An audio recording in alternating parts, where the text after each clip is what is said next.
აი მაშინ ერთ ამბავს კიდევ მოგიყვებით, რომელიც ძალიან მნიშვნელოვანია ჩემთვის. ესე იგი, სკოლაში ძალიან კარგი კლასი ქონდა, იცით ჩვენ რომ წარმოვიდგინოთ ჩვენი კლასიდან 3 რუსაველის პრემია ლაურეატი გამოვიდა. ერთი ლომერ ახვლედიანი კინოოპერატორი, ლენინური პრემიის ლაურეატიც იყო, სახელმწიფო პრემიის ლაურეატებიც იყვნენ, ისე რომ კარგი კლასი იყო ძალიან. ხო და ჩვენ კარგ ოთახში მოხვდით პირველი სკოლა, გიმნაზია ახლა ზევანდელი, იქ ვსწავლობდი მე.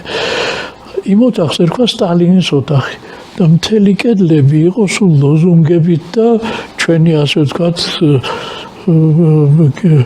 იმების, ბელადების სურათებით მოფენილი. დაგვავალეს ლექსის წერა, მეორე კლასში ვიყავით მაშინ.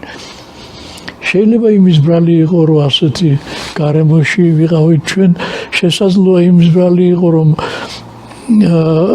ჩვენი პოეტებიც მაშინ ბელადებზე წერდნენ ლექსებს. ყველა ჩვენგანმა დაწერა ლექსი ბელადზე. მე ბერიაზე დავწერე ლექსს.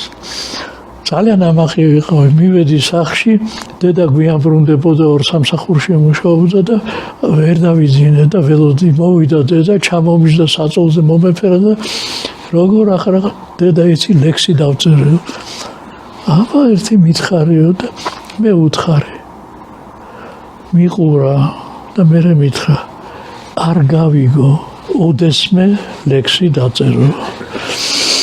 გავიდა რამოდენიმე დღე და მომიტანა 2 შიგნი. ერთი იყო ბარათაშვილი, მეორე იყო ალექსანდრე ჭავჭავაძე. და მითხრა რომ აი ეს საიკითხე. მე იფიქრე. და ასე შემდეგ. აი ესე იყო ესეთი ერთ-ერთი პირველი გაკვეთილი სიმართლის.